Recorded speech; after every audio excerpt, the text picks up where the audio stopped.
Good evening, ladies, gentlemen, days, and gays. This is the Real Pineapple. This is your boy. This is your boy Hunter. Happy what day is it? Wednesday. That's it. Yeah, happy Wednesday night, everyone. I hope you're having a good week. Hope you're staying safe out there.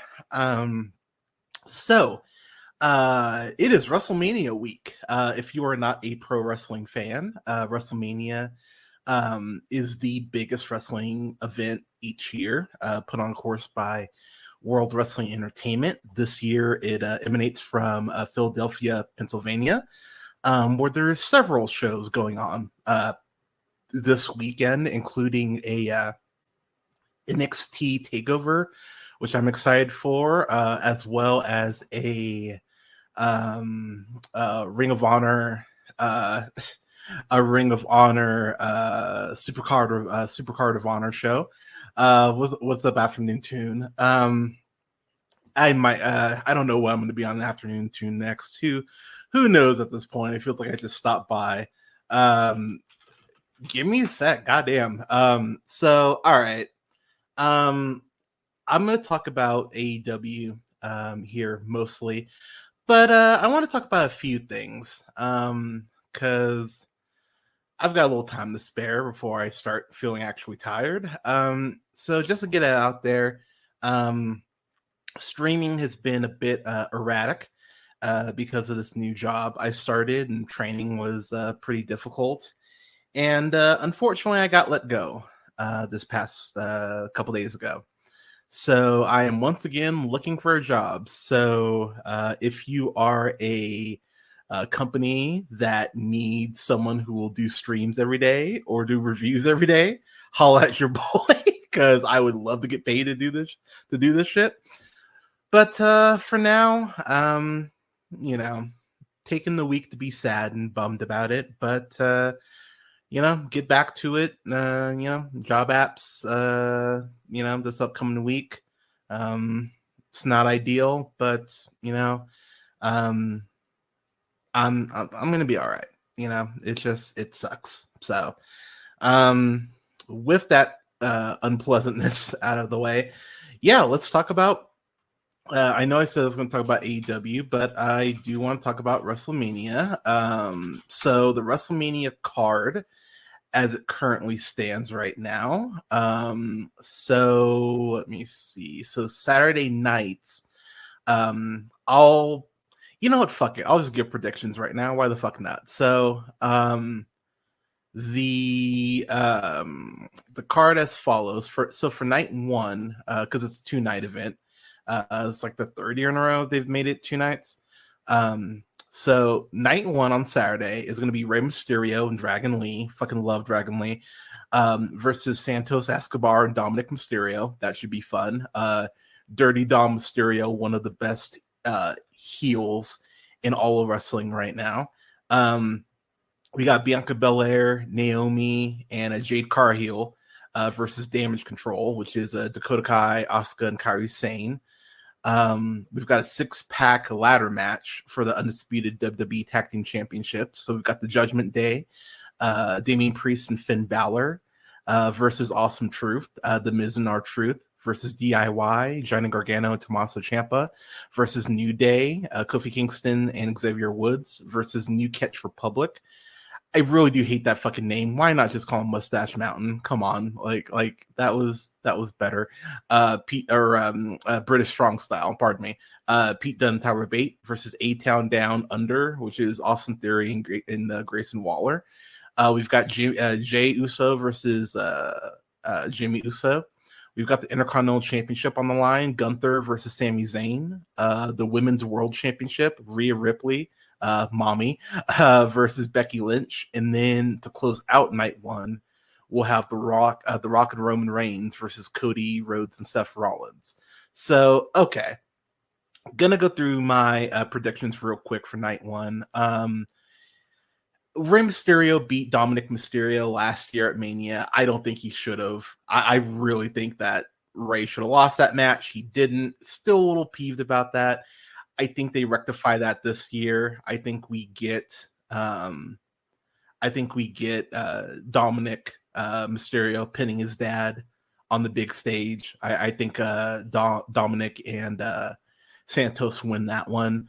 Bianca Belair, Naomi, and Jade Cargill, they're going to beat Damage Control. I don't want them to beat Damage Control, honestly, because I really fuck with Damage Control a lot. I love Asuka. I've loved Asuka for years. I think Kairi Sane, she has the most brilliant elbow drop in the industry right now. Kairi Sane's fucking incredible. And Dakota Kai, I'm so happy that after the multiple injuries she's gone through, she's finally getting her WrestleMania moment. She fucking deserves it. But they have Jade Cargill debuting, who jumped over from AEW about a year ago. She just signed in storyline. She signed to SmackDown. And I will say, because I'm not a fucking asshole, when I saw Jade Cargill was leaving AEW for WWE, honestly, I was happy for her because WWE, if you want, like, and it's going to sound like a backhanded compliment, but I think y'all know what I mean. She's not purely just a wrestler. She has interests outside of WWE. She wants to go ahead and be kind of what Mercedes Moné, the former Sasha Banks, has been. She wants to have a life outside of the industry. She wants to get into entertainment and stuff like that and really build her brand. And if you want to do that, WWE is the place to do it. So I don't blame her for jumping over WWE. I'm happy for her. Her entrance, her debut entrance on this past week's SmackDown on Friday, she looked like a fucking superhero. It's fucking wild. Like, they did a great job with the presentation. And for the most part, it's really similar to her AEW entrance. Like, they're definitely using more like darkness and stuff like that, but it's very similar to her AEW entrance. She always felt like a superhero when she came out in AEW, and she feels like that even more so in WWE. So they're doing a great job presenting her. She'll get the pin at Mania. She'll get the pin this Sunday. I have no idea who she'll pin, but she'll pin someone from Damage Control. But yeah, she's going to go ahead. They'll win that match. As far as the 6-pack ladder match, I mean, New Day is always a threat to win just because it's the New Day. I love DIY. Like, I love Gargano and Ciampa. They had one of the best feuds in the history of NXT. I fucking love DIY.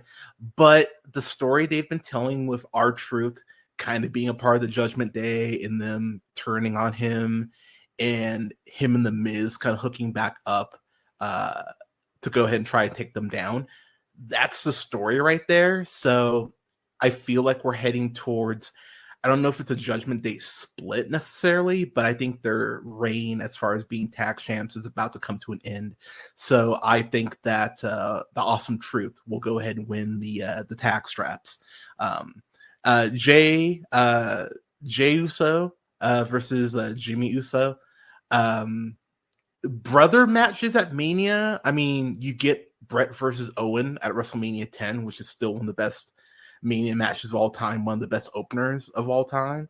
I would have that open night one personally, and it should be Jey Uso. Jey Uso should get the win. Main event Jey Uso.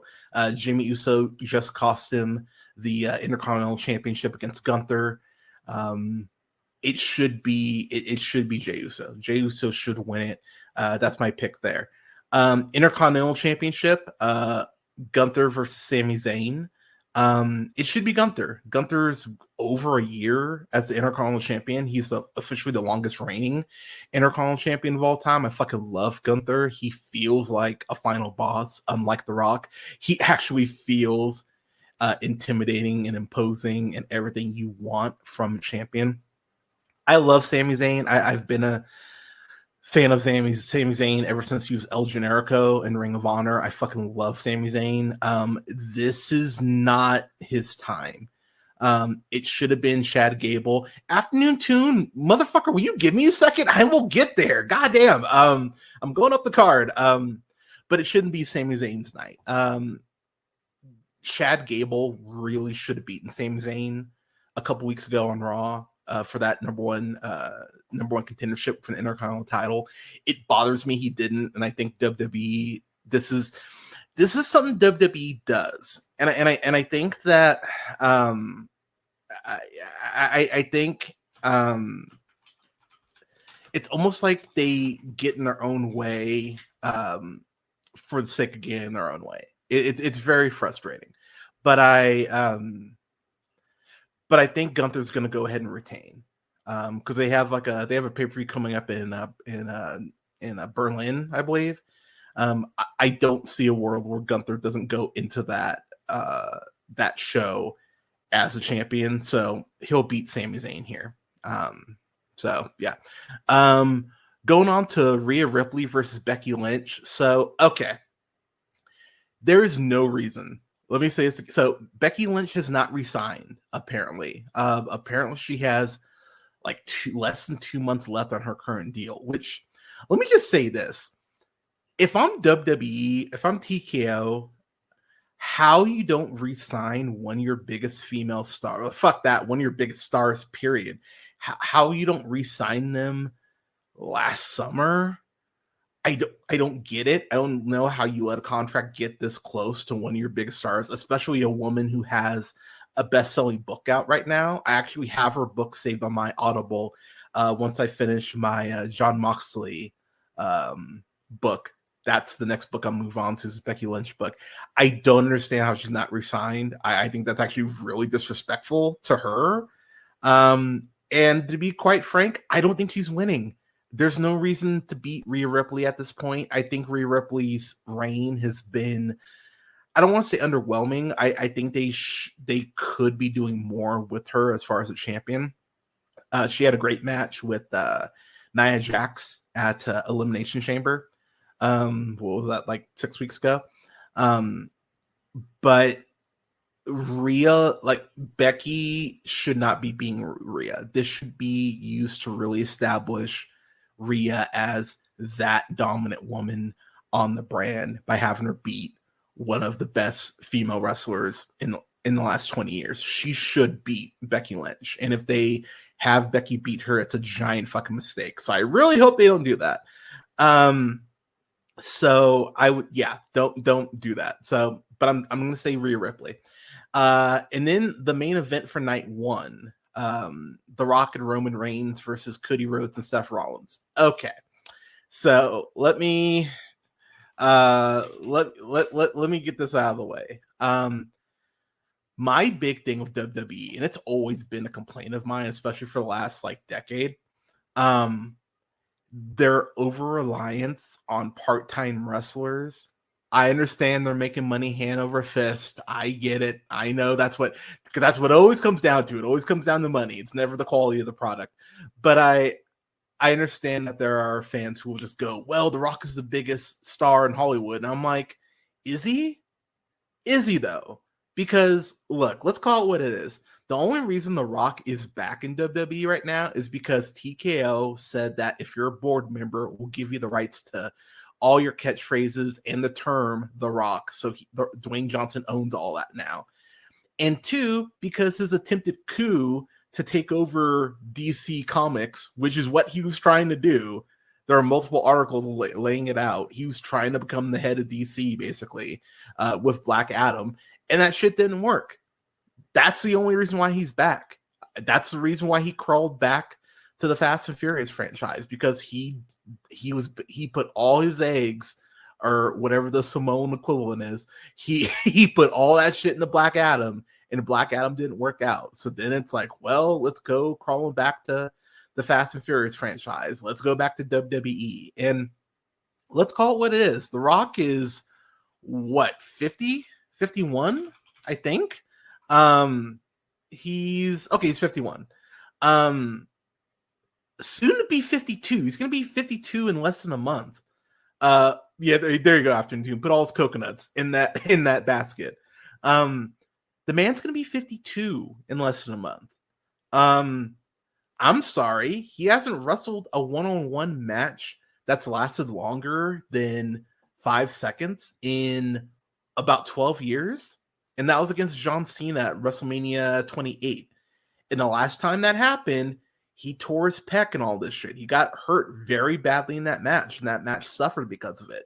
So I understand that he's in great shape. And I know, again, that's what people point to, you know, like he's in great shape, he's ripped and all that. And yeah, he absolutely is. But ring shape is different than being in shape. And I'm not confident at all that he could go ahead and carry a one-on-one match. So when I see people going like, oh my God, we got robbed of Roman Reigns versus The Rock, that's the last fucking match I wanted to see. So I'm happy that The Rock has embraced a persona that I think is a lot closer to how he actually is than people want to admit.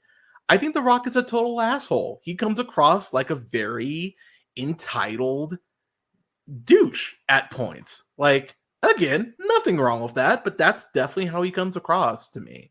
And so I'm happy he's leaning into it, honestly, because I think him coming back as a baby face would have been disingenuous. I appreciate the fact that he's leaning into the fact that he has his power, he has his cachet.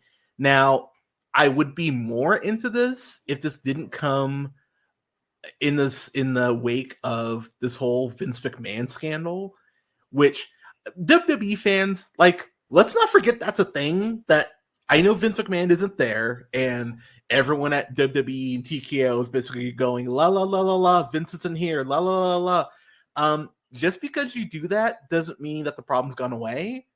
And we're gonna learn more about Vince McMahon and these NDAs and shit. So yeah, you can do that shit now, and you can throw all the parades that you want because it's WrestleMania season and all that. But WrestleMania season will be over this time next week. And the reality of what Vince McMahon and his cronies did for decades will still be there, and we'll still be waiting to find out shit. So before you all want to call me a hater and all that shit, just keep that in mind. With that said, Roman Reigns has been champion for like oh my God, it's been like 1,000, like almost like 4 years. It feels like, Jesus Christ, it's been so fucking long. By the way, it hasn't even been that long because they've basically like melded his world heavyweight title reign with his WWE championship reign. It's very confusing. I think even WWE has actually technically lost the thread on how long he's been fucking champion, but it needs to end. With that said, though, night one, the big stipulation is if Cody and Rollins win, then it's going to be Cody versus Reigns one-on-one, no outside interference. But if The Rock and Roman Reigns win, then it's bloodline rules, which means anything goes. So The Rock and Roman Reigns are going to win. Let's just get that out of the way. I would guess that we'll even have we'll probably have Cody. I wouldn't say Cody takes the loss. I think you have Rollins take the loss, take the pin. I would actually even say I think The Rock will pin Seth Rollins. I just have a feeling like that's the direction they're going to go. So that'll take us to night two, which I'll get into in a moment. But I think The Rock and Roman Reigns win that tag match. So going on to Mania Night 2's card, then we get Bobby Lashley and the Street Profits, Montez Ford and Angelo Dawkins, big fan of those three brothers, versus the Final Testament, which is Karrion Kross and the Authors of Pain, Bebop and Rocksteady. I mean, Akam and Razor. Pardon me. We get that, and then we get LA Knight versus AJ Styles, and then we have the United States Championship on the line as Logan Paul, Gag, defends against Randy Orton and Kevin Owens. The WWE Women's Championship will be on the line as Io Sky will take on Bayley. And then the World Heavyweight Championship will be on the line as Seth Rollins will take on Drew McIntyre. And the undisputed WWE Universal Championship will be on the line as Roman Reigns takes on Cody Rhodes. Okay, so I'm excited for the street fight. That it's a Philadelphia street fight between Bobby Lashley and the Street Profits and the Final Testament. I personally think Bobby Lashley and Street Profits will win the match. I think that's just going to be a big old fucking brawl, and I'm excited for it. I'm really excited for this match. I think that'll be a fun one. But yeah, I think Lashley and the Street Profits get it. LA Knight versus AJ Styles. I think that could be a sleeper match. I'm a huge LA Knight fan. I've been a fan of LA Knight since he was Eli Drake back in TNA wrestling, and in NWA. I he should be facing Logan Paul, and I'm going to kind of give this away, but I think Logan Paul's going to retain. I think LA Knight will be the one to beat him for that United States Championship. So I think LA Knight gets the win over AJ Styles, and then I think Logan Paul retains the United States Championship, which I think he should, because I think he should lose it to LA Knight. Moving on to the Women's Championship match, I think it's actually, I know a lot of people would say, oh, it's Cody, and I think the best told story and the best build for a match heading into WrestleMania has been Io Sky versus Bayley. With Bayley being the former, with Bayley forming Damage Control to go ahead and get her to the Women's Championship, and like the way that they've kind of gone at each other on social media, I really like, it's been the best built match, and I think this is the match that will steal the show personally. Bayley is thicker than a Snicker too, boy. Fucking Io is too, though. Like, they're both just gorgeous, but they're doing a hell of a job with the build. I think Bayley's gonna win. She should win, because I think a lot of people forget that her and Mercedes Moné, the former Sasha Banks, they really carried WWE through the Thunderdome era, during the pandemic. Bayley was fucking incredible during that time, and she really never got her flowers in front of an audience, which ties into another match that I'll get to in a second. But Bayley should beat Io, and Bayley should become SmackDown Women's Champion, therefore solidifying her heel turn. Yeah, I'll get to the AEW versus WWE in a second here. Double H 2017. Thanks for joining, by the way. But I think Bayley's gonna win it. I think Bayley's gonna win. Moving on to the World Heavyweight Championship, Seth Rollins versus Drew McIntyre. Goddamn. I love Drew McIntyre. I fucking love Drew McIntyre. I've been a fan of his since he came into WWE with the whole Chosen One gimmick. His social media, taking shots at CM Punk and just going after fans, like, it's been gold. He's been doing some of the best shit of his career in this past year. I've loved what McIntyre's been doing. I don't think McIntyre is signed either. At least we don't have confirmation of it yet. I hope WWE signed that fucker up, because if you let him get away right now, I think that's a giant ass mistake. But he should win. Look, I like Seth Rollins as a wrestler. As a person, he just comes across like a whiny asshole, and the way that he is very toxic about WWE, in the sense of, he's like, we're always out in the gym, tearing our bodies up to make sure we don't look like, like jabronis in gym shorts. And he's talked all this shit about fans. It's like, look, dude, like, none of the fans. Okay, let me rephrase that. A majority of the fans respect how much work y'all put into this, but if you're not putting out entertaining content, it doesn't really fucking matter. And that's been my beef with Rollins, kind of. I don't want to say for the last couple of years, but I think he's gone as far as he can as a face. I think it's time for him to turn back heel. I think heel Rollins is better for everyone, and I think this loss being the catalyst for him to go heel again makes a lot of sense. Plus, McIntyre never got a big championship win in front of a crowd. He beat Brock Lesnar at Mania for the WWE Championship in the Thunderdome era, where there weren't any fans. He deserves a chance to go ahead and show out and have that moment in front of an audience. So, yeah, I believe Drew McIntyre is going to go ahead and beat Seth Rollins and become the new World Heavyweight Champion, and I will be here for it. Let me see here. So, with that said, that takes us to the main event, which is Roman Reigns versus Cody Rhodes. Okay, I cannot stress this enough. If WWE has Roman Reigns retain, they are the dumbest fucking company in the world. I don't care about what records he still has to break. We are 4-ish years into this fucking experiment, and I am done. I am done hearing about Roman Reigns. I am done with the bloodline shit. I am done. DONE. I am fucking done. I am over it. It is time for Cody Rhodes. Like, here's the thing about WWE that's very, and I think if you've been watching the product for a while, you know what I mean. You can only gotcha your audience so many times. Everyone that I talked to last year was like, oh, Cody's going to win and I'm going to be super happy. And then when he lost, for the most part, it was a lot of people like myself going, wow, like what the fuck are you guys doing? And so I will be the first to admit I was wrong in the sense of I thought that Cody losing last year would have killed all of his momentum. I thought the fans would have turned on him and been like, oh, you can't win the big one. Why should we invest in your story? Why should we care? And I'm wrong. I was wrong.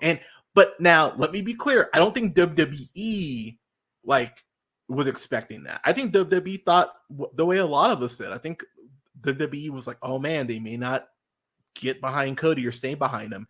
And they did. And fans got behind him more. And I can't believe it. Cody was able to maintain this momentum over the last year.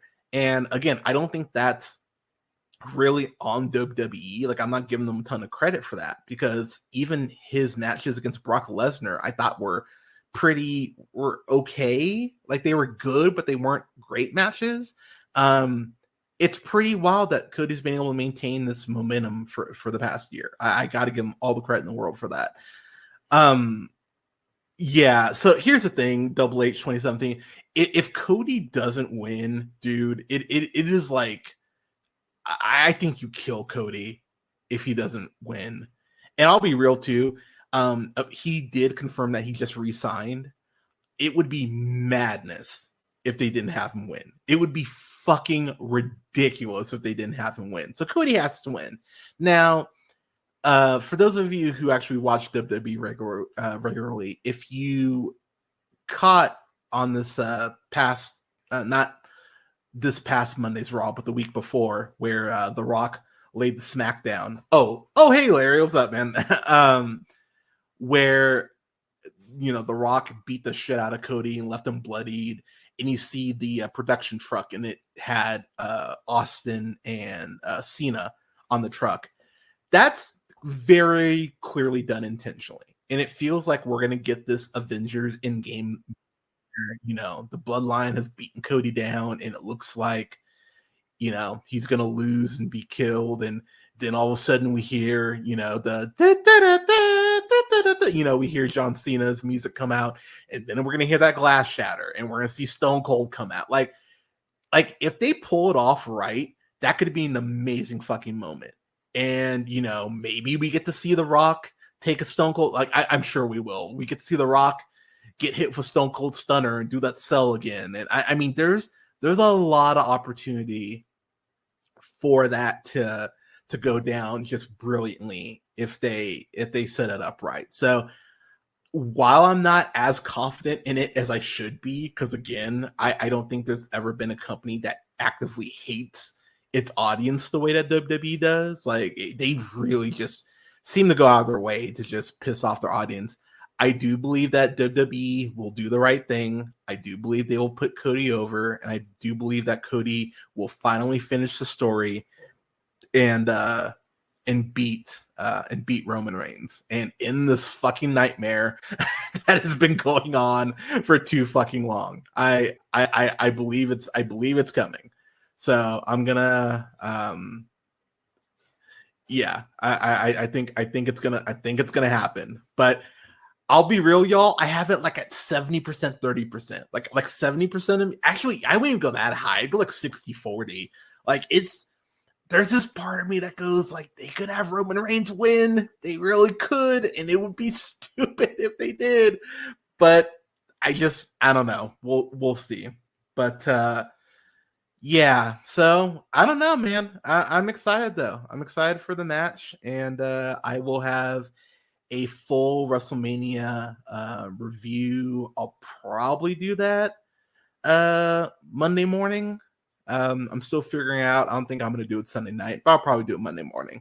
Um, but I don't know. There's this part of me that just they could just have Roman win. And I don't want that. I can't stress enough how much I don't want that, but they they they could do that. They really could. Um Man, I've already been talking for a half hour. So yeah, you know what? I'll talk about AEW real quick. So um I did talk about how I was gonna start doing AEW Dynamite reviews. I'm gonna probably start doing them on Thursdays, but since I'm here, I'll talk about it a little bit. So um AW kind of got dragged through the ringer a little bit by CM Punk because he did this interview this past week and talked about how AW was fucking like child's play, and the place was a fucking joke, and he thinks that Tony Khan's a joke and all this shit. And look, you're talking to someone who honestly like cried when CM Punk came back to wrestling. I've been a CM Punk fan since his days of Ring of Honor. I'm a huge CM Punk fan. Not a fan of his UFC career, but I've been a CM Punk fan for as long as I can remember. And one thing about CM Punk is he's very curmudgeon-y. He's very Squidward-esque in that way. He comes across like just a grouchy asshole more often than not. And I know he's back in WWE. I know he's going to be doing commentary at Mania, which, I mean, he's great at commentary. So I know he's injured still. So, you can't have him wrestle, obviously. But it takes me back to a promo that John Moxley cut a couple years ago on Punk, the former Dean Ambrose, where he said, feeble mind, feeble mind, broken spirit, or a brittle body, feeble mind, something like that. Yeah, and he's kind of right. Like Punk is, how old is CM Punk? CM Punk is CM Punk is 45 years old. So here's the thing about CM Punk. He went through two major injuries in AEW. They put the title on him twice, and he got injured twice. And he got, and I think people forget he got injured before his UFC fight, which is why they had to delay it. I'm not saying Punk is injury prone. I'm just saying that the dude is 45 years old and he's been wrestling for, 15 years, maybe even longer than that. And maybe his body is telling him, like, dude, it's just not, it just may not be in the cards. Now, I hope I'm wrong. Again, I'm never going to sit here and, I'm not an asshole. So I'm not going to sit here and wish injury on him or anything like that. But his body just might be breaking down. And so it's going to be interesting because Punk should probably be back by summerish. So in theory, you could do another summer of Punk. So I don't know. It's going to be interesting to see how he is when he comes back. But I would be lying if I said I wasn't a little worried about if he is his time, if his body just cannot hold up to the rigors of a normal schedule. I don't think it can anymore. Again, I hope I'm wrong, but I would be lying if I said that wasn't something that's kind of in the back of my head of, oh man, maybe he just can't do this the way he wants to anymore. And and that would suck. That would suck. I'd feel really bad if he just couldn't do this the way he wants to. But there are people like The Undertaker who hung on too long, and I would rather have Punk go out while he's still got a little juice in the tank than hang on too long because of his ego, and it's just sad. So we'll see what happens, but I don't know. We'll see how Punk looks when he gets back.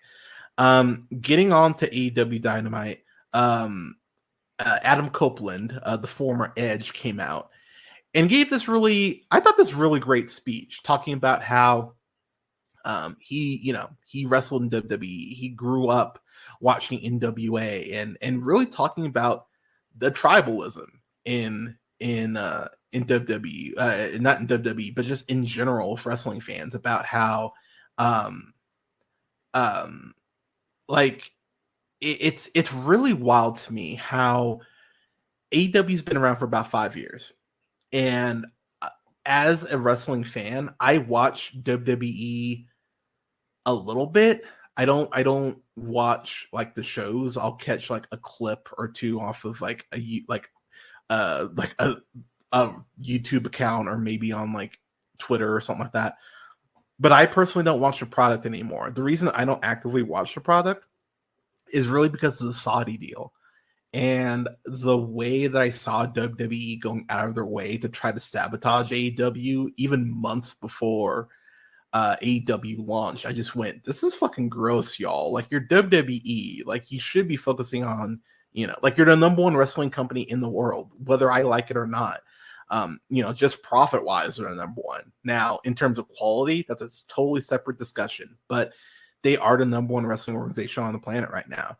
But for them to be so, like, the level of vitriol that they've had towards AEW, I think it's been pretty gross.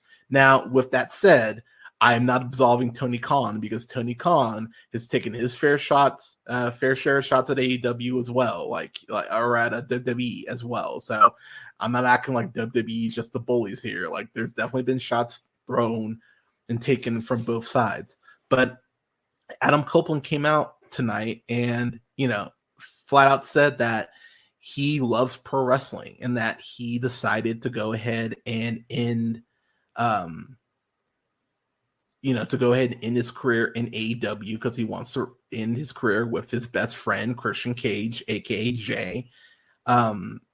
He wanted to go ahead and wrestle there. I totally get it. And good night, Larry. You have a good night, man. But I'm just gonna say, with that said, I don't know, man. I'm gonna end the stream on this note because dinner time is almost here. But I love wrestling. I just love wrestling. And if you are actively rooting for a place to go out of business, you're a fucking idiot. You're a fucking idiot. Again, my big issue with WWE is like their Saudi deal, which I think is just fucking gross. And the fact that I think that they're just that they are really just trying to sweep this Vince McMahon shit under the rug. I think that's just fucking vile. But they have people like Rhea Ripley, fish tacos, by the way, afternoon tune. But they have people like Rhea Ripley. They have people like Kevin Owens. They have people like Dominic Mysterio. They have people like Drew McIntyre. They have people like Carmella Hayes and Trick Williams, two men of color who are going to tear it up at the NXT takeover. They've got Chelsea Green. They've got Io Sky and Asuka and Jade Cargill and goddamn, they've got so many people there that I love, that I'm not going to sit here and be like, oh, fuck WWE. I hope they go out of business. It's like, no, I hope that WWE is cleaned out of all the gross people that enabled Vince McMahon and all that shitty behavior. But I would never root for them to go out of business because, again, I'm not a dick. And I understand that not everyone can wrestle in WWE. Not everyone can wrestle in AEW. That's why I'm happy for places like NWA. That's why I'm happy for places like MLW. That's why I'm happy for places like Stardom. That's why I'm happy for places like TNA. That's why I'm happy for places like Noah. So there's so much wrestling that you can watch. You don't just have to watch AEW. You don't have to just watch WWE. I would encourage you to not just watch those places. GCW is fucking awesome if you haven't watched GCW for like deathmatch stuff. There's some amazing wrestling out there. It's not just these two fucking promotions. I would actually encourage you, in the same way that I would never tell someone to just watch Marvel stuff, or the same way I would never tell someone to just watch indie stuff. The more that you expand your palette, the better it is for your consumption, and the better, more informed ideas and ideals that you'll have. So there's so much great wrestling out there. I mean, look, I could point to I could go off the top of my head. I could tell you like hey, if you ever come out to the West Coast, or if I ever come out to the Shy, I will make you fish tacos. But there's so much great wrestling out there. Don't be a dick about it. Like, don't be rooting for AEW. Got business. Apparently, AEW is worth $2 billion. So, oh, you're not in the Shy anymore. Oh, okay. Well, wherever you're at, if I ever get out there, I'll make you tacos. But yeah, apparently AEW is worth like $2 billion. Their deal with Warner Brothers Discovery does end at the end of this year. They're going to get another deal because apparently Warner Brothers is already talking about absorbing AEW's like pay-per-views and stuff potentially. Because if you notice, if you go on HBO Max, you can actually watch like some like the like March Madness stuff live and stuff like that. So I think they're going to end up incorporating that into AEW. If you're like me and you don't have cable, what I would recommend is if you have a VPN, you can go on to Fight TV, or what's called Triller TV now. You can actually sign up for what's called AEW Plus. It's based in the UK, so you have to set your VPN to UK, and you pay $8 a month, and you get to watch all the AEW like shows. So it's like I'm paying $8 a month to watch AEW, which is totally fine. That's well worth my money. So, but yeah, like there's so much great wrestling out there, y'all. Don't limit yourself just to WWE. Don't just limit yourself to AEW. Watch some Impact Wrestling. Watch some NWA. Like I could rattle off several matches in either promotion or in several promotions that I would tell people to watch. But expand your palette. Don't be like, let the tribal shit die. Like, these wrestlers hang out with each other from different promotions.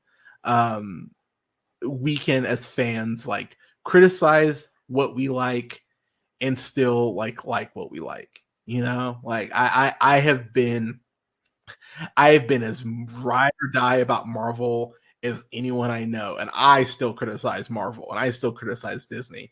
Actually, I'm fucking grateful that Disney has been kind of when it comes to animation, because that's allowed Sony to put out 2 amazing Spider-Verse films. That's allowed DreamWorks to put out 2 excellent Puss in Boots films. That's allowed that's allowed Neon to put out Robot Dreams, which I know most of y'all haven't seen yet, but Robot Dreams I think comes out next month. I cannot express enough to you how much I love that movie. That was my number 2 favorite film last year. Like, competition is better for all of us. So don't be a dick and go, I want them to go out of business, because what happens when you have that shit is that you get shit like when you're trying to fucking fly and you only have like 4 fucking options, which is bad. You want more options, trust me.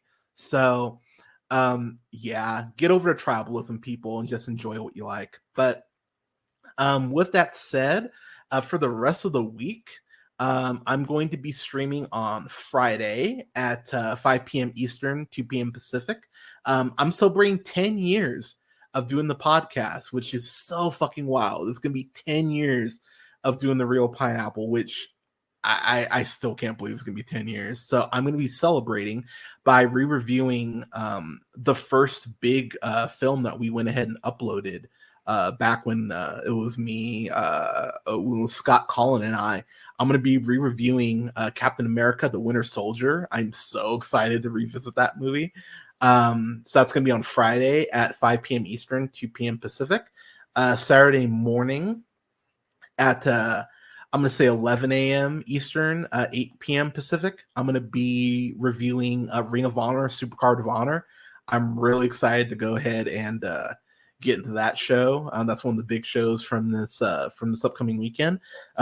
Sunday at 12 p.m. Eastern, 9 a.m. Pacific. I will be reviewing The Beekeeper and Monkey Man. I'm excited to review both of those.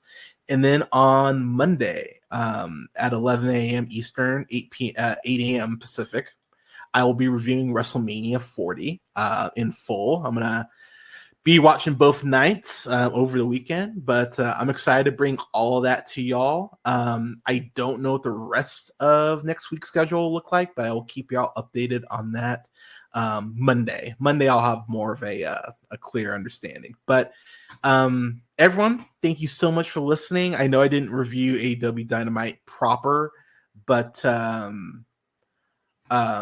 actually, I don't even know how to raid yet, so I'm gonna have to.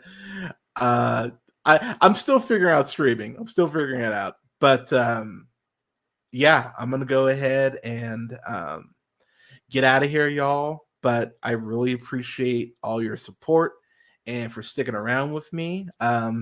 AT, I will definitely I'll hit you guys up soon. I'm sure I'll be on the stream before I know it. But everyone, thank you so much for listening. I hope you have a great rest of your week. Give yourself some grace this weekend.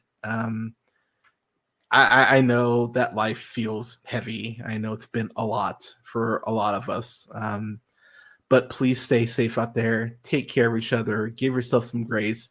Do something nice for yourself. Give someone a hug. We all could use more hugs. But again, thank you so much for watching, y'all. And never forget, as always, to keep it real. Talk to y'all soon.